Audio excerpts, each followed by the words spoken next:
नमस्कार, स्वागत है आप सभी का न्यूज इंडिया पर। आपके साथ मैं हूं आंचल कादियान। बुलेटिन की शुरुआत करेंगे बड़ी अपडेट के साथ। हरिद्वार में अलग अलग स्थानों पर रावण दहन को लेकर के तैयारियां पूरी कर ली गई है। इस बार हरिद्वार के सेक्टर 4 ग्राउंड में 60 फुट ऊंचा रावण का पुतला तैयार किया जा रहा है, जो आकर्षण का केंद्र भी रहेगा। रामलीला समिति ने इस बार रावण दहन को लेकर के खास इंतजाम किए हैं और इस पूरे कार्यक्रम को भव्य रूप देने की योजना जो है वो बनाई गई है। क्या कुछ तैयारियां हैं, इसके लिए रामलीला समिति के मीडिया प्रभारी आशुतोष से न्यूज इंडिया ने खास बातचीत की है। सुनवाते हैं आपको क्या कुछ कहा गया है। धूमधाम से मना रहा है। हरिद्वार में भी जगह जगह रावण दहन को लेकर तैयारियां पूरी कर ली गई है।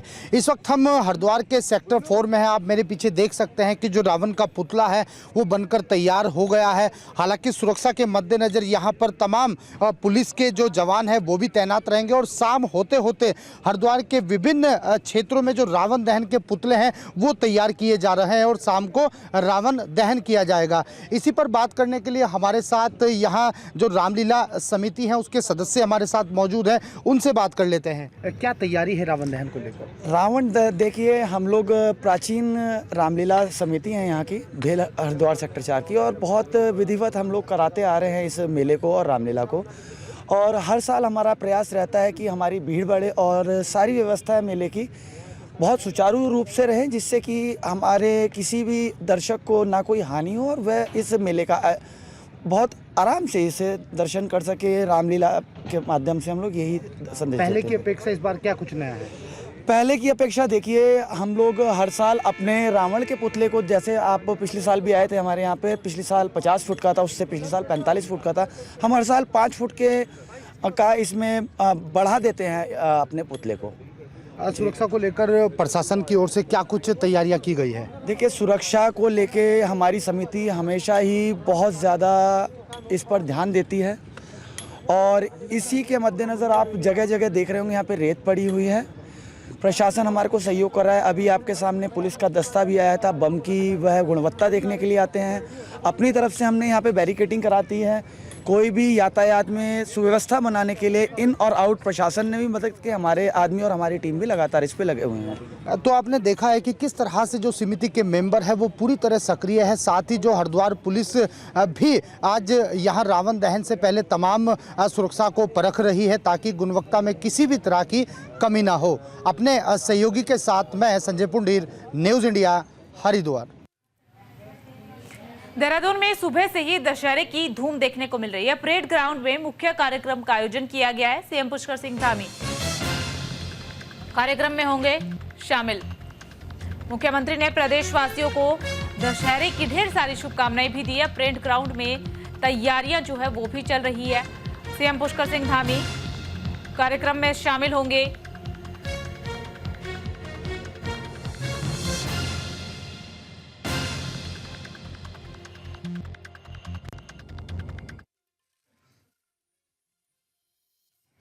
आज देश भर में बुराई पर अच्छाई की जीत का पर्व दशहरा बड़ी ही धूमधाम के साथ मनाया जा रहा है। जगह जगह रावण के पुतले जलाने की तैयारियां भी की जा रही है। देहरादून के परेड ग्राउंड में मुख्य कार्यक्रम का आयोजन किया जा रहा है। सीएम पुष्कर सिंह धामी कार्यक्रम में मुख्य अतिथि के तौर पर शामिल होंगे। शाम 5:30 बजे का समय बताया जा रहा है जब CM Pushkar Singh Dhami parade ground पहुंचेंगे। बता दें कि दशहरे के मौके पर मुख्यमंत्री पुष्कर सिंह धामी ने प्रदेशवासियों को दशहरे की ढेर सारी शुभकामनाएं भी दी हैं और देहरादून में दशहरे को लेकर के तमाम तैयारियां लगभग पूरी कर ली गई हैं। दशहरे पर्व के अवसर पर देहरादून परेड ग्राउंड में कार्यक्रम का आयोजन होने वाला है। शाम 5:30 बजे से कार्यक्रम की शुरुआत होगी। मुख्यमंत्री पुष्कर सिंह धामी मुख्य अतिथि के रूप में इस कार्यक्रम में शामिल होंगे। बन्नू बिरादरी दशहरा कमेटी ने कार्यक्रम का आयोजन किया है। पिछली बार परेड ग्राउंड में बना था 131 फीट ऊंचा रावण का पुतला। दशहरा कमेटी के प्रदेश महामंत्री हरीश डोरा ने जानकारी साझा की है। इस बार जो है वो 65 फीट ऊंचा रावण का पुतला बनाया गया है। परेड ग्राउंड में रावण दहन के साथ साथ लंका दहन भी होगा, जिसे लेकर के तैयारियां लगभग पूरी हो चुकी है। बताया जा रहा है कि मुख्यमंत्री पुष्कर सिंह धामी शाम 5:30 बजे परेड ग्राउंड पहुंचेंगे। उसके बाद कार्यक्रम की शुरुआत होगी।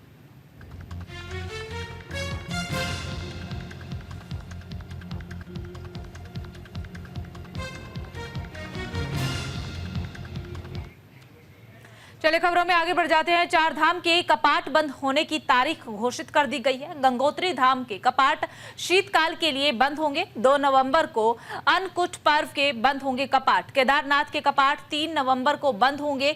इसी के साथ आपको बता दें, यमुनोत्री और बद्रीनाथ के कपाट 12 अक्टूबर को बंद होंगे। तारीखों की घोषणा कर दी गई है। गंगोत्री धाम, बद्रीनाथ और यमुनोत्री के कपाट बंद करने की तारीखों का ऐलान कर दिया गया है।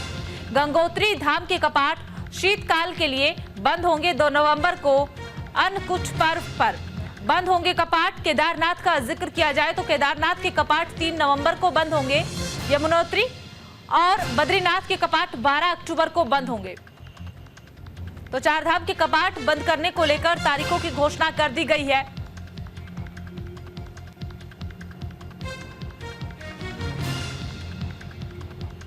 चार धाम के कपाट बंद होने की तारीखों की घोषणा कर दी गई है। गंगोत्री धाम के कपाट शीतकाल के लिए बंद होंगे। 2 नवंबर को अन्नकूट पर्व पर बंद होंगे कपाट। इसके अलावा जिक्र करेंगे केदारनाथ के कपाट का। केदारनाथ के कपाट 3 नवंबर को बंद होंगे। यमुनोत्री और बद्रीनाथ के कपाट 12 अक्टूबर को बंद होंगे। तारीखों का ऐलान कर दिया गया है। 2 नवंबर को अन्नकूट पर्व पर केदारनाथ के जो कपाट है वो 3 नवंबर को बंद होंगे। यमुनोत्री और बद्रीनाथ के कपाट 12 अक्टूबर को बंद होंगे। तारीखों का ऐलान कर दिया गया है कि चार धाम के कपाट कब किस तारीख को बंद कर दिए जाएंगे। यमुनोत्री और बद्रीनाथ के कपाट 12 अक्टूबर को बंद होंगे। इसके अलावा केदारनाथ के कपाट 3 नवंबर को बंद होंगे।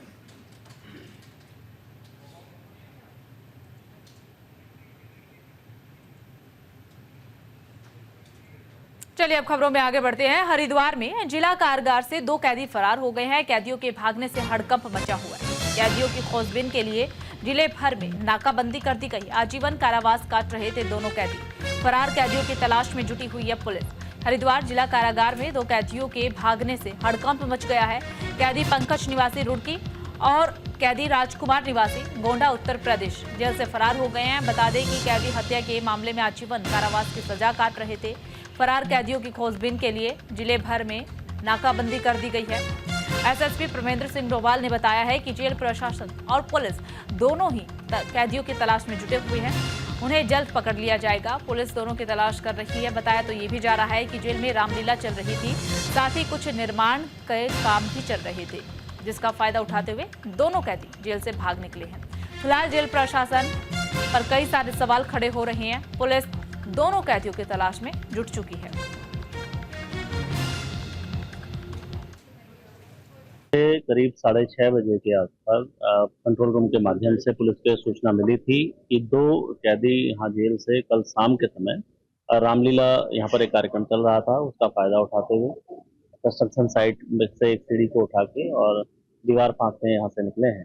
जिसमें एक जो कैदी है वो 302 के मुकदमे में सजायाफ्ता है पंकज, और एक कैदी उसमें अपहरण के मुकदमे में अभी अंडर ट्रायल चल रहा है। इन दोनों की तलाश हम लोगों के द्वारा की जा रही है और जो संबंधित जो धाराएं हैं उसमें अभियोग पंजीकृत थाना सिरपुर में किया गया है। हमारी टीम इसके सर्चिंग के लिए लगातार हम लोग लगे हैं और जल्दी ही इसमें रिजल्ट इसमें दिया जाएगा। हाँ, इसमें एक जो कैदी है पंकज वो सजायाफ्ता भी है और परम वाल्मीकि ग्रुप से वो जुड़ा रहा है और एक 302 के मामले में यहाँ निरुद्ध है और उसमें सजा भी हुई है उसको। तो 2 बंदी हैं। एक पंकज है जो रुड़की का रहने वाला था, हत्या के केस में निर्दोष था, और दूसरा जो था वो एक राम कुमार था जो गोंडा का रहने वाला है और ये अपहरण और फिरौती के मामले में दोषी था। ये दोनों कल यहाँ से पलायन कर गए हैं। तो लोगों ने निरीक्षण किया हमने कप्तान साहब ने, तो इसमें ये पाया गया है कि जेल प्रशासन की लापरवाही है। अंदर एक निर्माण कार्य चल रहा है, वहाँ पे एक सीढ़ी पड़ी हुई थी, तो वो सीढ़ी का यूज किया इन लोगों ने और अंदर रामलीला भी चल रही थी। तो जो इनके वरिष्ठ अधिकारी थे वो सब लोग रामलीला में बिजी थे। इनके जो होमगार्ड सब ड्यूटी पे थे वो भी रामलीला में बिजी थे। तो उसका मौके का फायदा उठाते हुए उन लोगों ने सीढ़ी का और अपने कपड़ों का यूज किया। वो दोनों यहाँ से फरार हो गए। उधर मंगलौर में गैस रिफिलिंग का भंडाफोड़। घर में चल रहा था गैस रिफिलिंग का खेल, जिसका भंडाफोड़ हो गया है। खाद्य आपूर्ति विभाग की टीम ने छापा मारा है। छापेमारी के दौरान ये भंडाफोड़ हुआ है। 30 से अधिक गैस सिलेंडर बरामद किए गए हैं। दर्जनों घरेलू और कमर्शियल गैस सिलेंडर भी जब्त किए गए हैं। मंगलौर से ये अपडेट आपको दे रही है, जहां पर घरेलू गैस रिफिलिंग की कालाबाजारी करते हुए पूर्ति निरीक्षक ने पुलिस टीम के साथ मंगलौर कस्बे में आबादी के बीच एक घर में छापेमारी की। छापेमारी के दौरान दर्जनों घरेलू गैस सिलेंडर, इसके साथ कमर्शियल गैस सिलेंडर बरामद किए गए हैं। गैस की कालाबाजारी करने वाले आरोपी को भी पुलिस ने हिरासत में ले लिया है और सभी सिलेंडर को अपने कब्जे में लेकर कानूनी कार्रवाई में जुट गई है। खाद्य आपूर्ति विभाग की टीम ने छापेमारी के दौरान 30 से अधिक गैस सिलेंडर भी बरामद किए हैं। दर्जनों घरेलू और कमर्शियल गैस सिलेंडर बरामद किए गए हैं। मंगलौर में गैस रिफिलिंग का भंडाफोड़ किया गया है।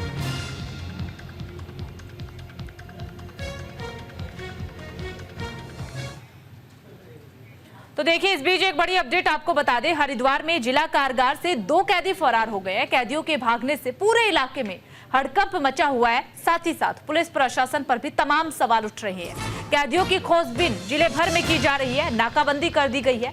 आपको बता दें कि ये दोनों कैदी आजीवन कारावास की सजा काट रहे थे। फरार कैदियों की तलाश में जुटी हुई है पुलिस।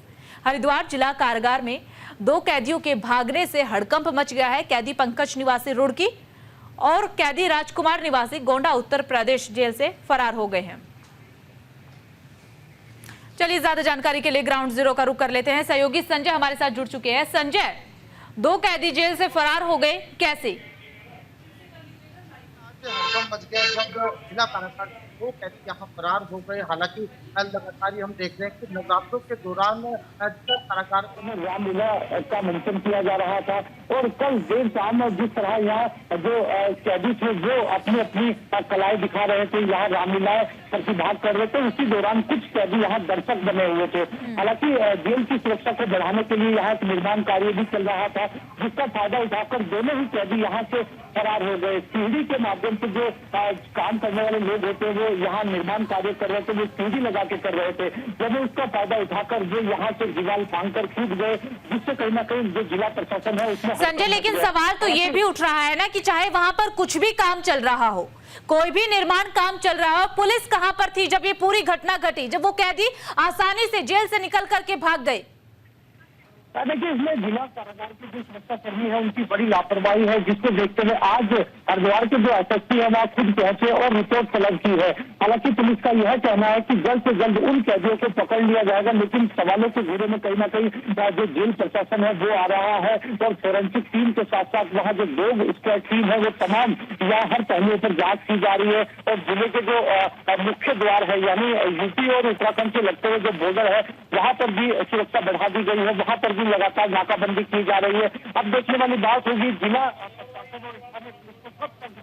सफलता मिल पाती है। ठीक है संजय, एक चीज और समझना चाहेंगे। देखिए, अब उन दोनों कैदियों को पकड़ने के लिए तमाम व्यवस्थाएं की गई है, जगह जगह पर नाकाबंदी कर दी गई है। पुलिस की एक भारी संख्या में पुलिस की एक टीम पीछे लगा दी गई है कि जल्द से जल्द उन दोनों कैदियों को पकड़ा जाए। लेकिन जब वो कैदी भागे, वहां पर जो पुलिस के जवान मुस्तैद थे, क्या उनके खिलाफ कोई कार्रवाई होगी? क्योंकि उन्हीं की लापरवाही की वजह से तो वो दोनों कैदी आसानी से भाग गए। देखिए, लगातार ही जो वहाँ के जेल अधीक्षक हैं मनोज आर्या, उनसे हमारी बात हुई है। उन्होंने कहा है कि किसी पारिवारिक इसके कारण वो छुट्टी पर थे, लेकिन उनकी गैर मौजूदगी में किसी ने कार्यभार संभाला हुआ था। हालांकि जिन लोगों की लापरवाही है उन पर एसएसपी के अलावा जो डीआईजी जेल के डीआईजी है उन्होंने भी गाज गिरी है और जल्द से जल्द उन पर भी कार्रवाई की बात यहाँ पर कही जा रही है। जो सुरक्षाकर्मी होती है वो पूरी तरह सवालों के घेरे में है, क्योंकि जब जेल में लोग आते हैं और बड़े अपराधी थे यानी 307 हत्या के मामले में ये लोग यहाँ उम्र सजा काट रहे थे। अब देखने वाली बात होगी पुलिस कब तक इनको पकड़ती है और जिस तरह से जिले भर में नाकाबंदी है तो पुलिस को किस तरह से सफलता मिल पाती है। ठीक है संजय, कब से ये जेल में बंद थे और किस केस में ये सजा काट रहे थे? कहाँ से इनकी पहचान क्या है, पहचान पता चल पाई? देखिए, एक मूल रूप से रुड़की का रहने वाला था, जो हरिद्वार जिले के अंदर ही रुड़की एक शहर पड़ता है, वहां का रहने वाला था। दूसरा जो आरोपी है रामकुमार, जो उत्तर प्रदेश का रहने वाला था। हालांकि दोनों ही जो अपराधी थे वो 307 जैसे संगीन अपराध में यहाँ उम्र कैद की सजा काट रहे थे। अब जिस तरह से इनका आपराधिक इतिहास संभाला तो इससे कहीं ना कहीं लोगों में एक भय का माहौल भी है, क्योंकि 307 जैसे मामले के जो अपराधी होते हैं पुलिस उन पर कड़ी निगरानी रखती है और उनको कहीं ना कहीं सुरक्षा की घेरे में भी रखती है। अब देखने वाली बात होगी किस तरह से इन अपराधियों तक पुलिस पहुंच पाती है या फिर ये खुले में ही घूमते रहेंगे। ठीक है संजय, बहुत बहुत शुक्रिया आपका तमाम जानकारी साझा करने के लिए। तो वहीं इस बीच देहरादून से बड़ी खबर मिल रही है। देहरादून जिला अधिकारी ने लिया है बड़ा फैसला। जाम की समस्या से निदान के लिए बड़ा फैसला लिया गया है। 6 व्यस्तम चौराहों को चिन्हित कर लिया गया है और वहां पर धरना प्रदर्शन पर रोक लगा दी गई है। जुलूस और रैली निकालने पर भी प्रतिबंध लगा दिया गया है। शहर की यातायात व्यवस्था के मद्देनजर ये प्रतिबंध लगाया गया है। नियम का पालन नहीं करने वालों पर कार्रवाई होगी। देहरादून शहर की यातायात व्यवस्था को सुचारू रखने के लिए जिला अधिकारी सविन बंसल ने दून के प्रमुख मार्गों को धरना प्रदर्शन, जुलूस, शोभा यात्रा और रैली को प्रतिबंधित कर दिया है। इस प्रकार से आयोजनों के लिए नया रूट स्थल निर्धारित किया गया है। इस रूट को से होकर के संगठन जो है वो अपने जुलूस, शोभा यात्रा या फिर रैली निकाल सकेंगे। नया रूट निर्धारित कर दिया गया है और ये फैसला इसलिए लिया गया है ताकि जाम की समस्या से लोगों को ना जूझना पड़े। नियम का पालन न करने वालों के खिलाफ कानूनी कार्रवाई भी की जाएगी।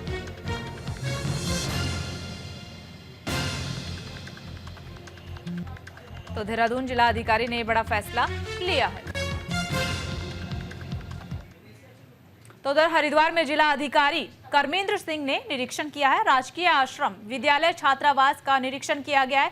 जिला अधिकारी ने 150 छात्रों से बातचीत भी की है। कर्मेंद्र सिंह ने विद्यालय की व्यवस्थाओं के बारे में जानकारी ली, छात्रों से बातचीत की, जानने की कोशिश की कि क्या छात्रावास में सारी व्यवस्थाएं ठीक है या फिर कोई कमी है। जिला अधिकारी कर्मेंद्र सिंह ने लाल डांग क्षेत्र में नेताजी सुभाष चंद्र बोस आवासीय छात्रावास, इसके अलावा राजकीय आश्रम विद्यालय का निरीक्षण किया है। निरीक्षण के दौरान जिला अधिकारी ने सुभाष चंद्र बोस आवासीय छात्रावास के वार्डन योगेश्वर सिंह से भी बातचीत की है। इतना ही नहीं, वहां पढ़ रहे छात्रों से भी बातचीत की है। बताया जा रहा है कि करीब 150 छात्रों से जानकारी हासिल की, उनसे बातचीत की, तस्वीरें आप देख सकते हैं। इसके अलावा उन्होंने छात्रावास में मलखम का प्रशिक्षण भी लिया। इसके अलावा छात्रों से मुलाकात की, उनके प्रदर्शन की सराहना भी की है। प्रभारी अधीक्षक और वार्डन गरिमा मिश्रा के साथ भी उन्होंने बातचीत की है, उनसे भी जानकारी हासिल की लिया है कि किस तरीके से वहां पर क्या कुछ तैयारियां रहती है।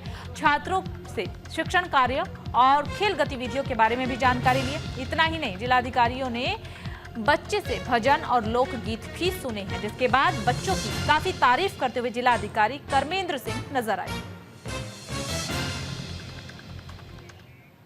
तो उधर रुड़की में सीएफओ ने फायर किया है स्टेशन का निरीक्षण। आपको बता दें कि सीएफओ ने दमकल कर्मियों से जानकारी ली।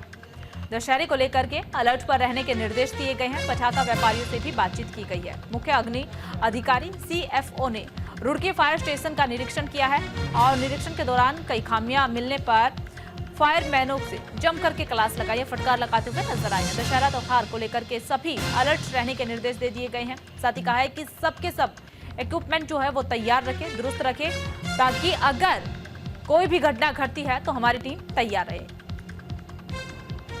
उन्होंने इसके साथ ये भी कहा है कि त्योहारी सीजन को लेकर के फिलहाल आप सभी को अलर्ट रहने की जरूरत है। देखिए, हमने जितने भी संवेदनशील स्थल हैं, चाहे बाजार हो, चाहे पटाखा मार्केट हो, चाहे हमारी फैक्ट्रियां हो, हमने सभी के साथ एक विशेष बैठक की है, चल रही है लगातार। पटाखे वालों के साथ और मार्केट वालों के साथ हमारी हो चुकी है और जो भी संवेदनशील स्थल हमें लगते हैं सभी के साथ बैठक की जा रही है। उनको बताया जा रहा है कि दिवाली के मद्देनज़र आपको कैसे और चीज़ें सुधारनी है, जो आपके यहाँ इक्विपमेंट है उनको कैसे आपको हेल्थी कंडीशन में रखना है, उनका चलाने का तरीका और सब चीज़ें उनको सिखाई जा रही हैं लगातार।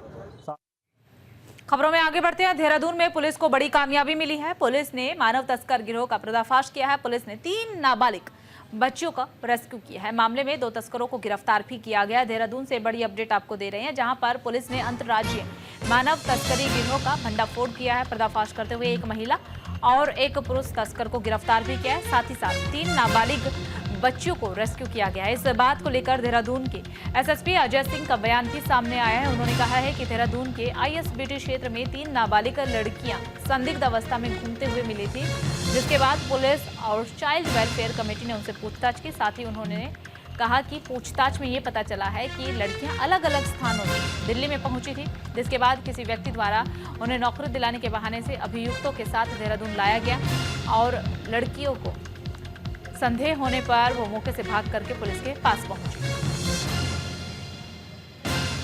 पीटी क्षेत्र में 3 नाबालिग जो है लड़कियों के संदिग्ध अवस्था में इस तरह घूमते हुए पता चला था, जिसके बाद जो है पुलिस ने उनसे पूछताछ करी।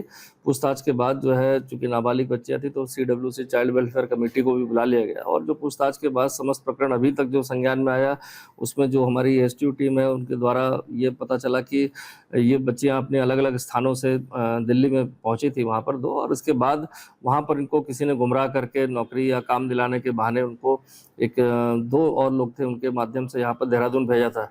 चूंकि रात को जहाँ पर ये लोग रुके थे 3 लोग वहाँ इनको कुछ ऐसी बातें पता चली कि जहाँ पर कहीं इनको मानव तस्करी में शामिल करने की या कहीं इनको बेचने की ऐसी बात पता चली, जिससे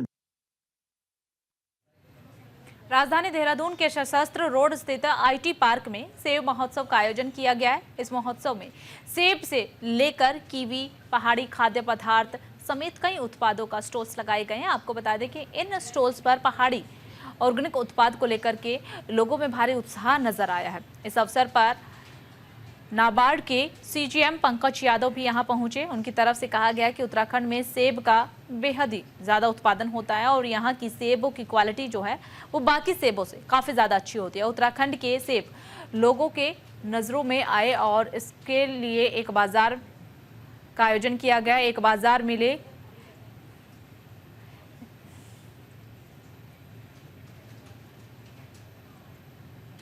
तो देखिए, आपको बता दें कि इस बाजार में नाबार्ड द्वारा प्रयास किया जा रहा है कि सेबों का ज़्यादा से ज़्यादा प्रचार किया जाए, क्योंकि उत्तराखंड में सेबों की क्वालिटी काफ़ी बेहतर है।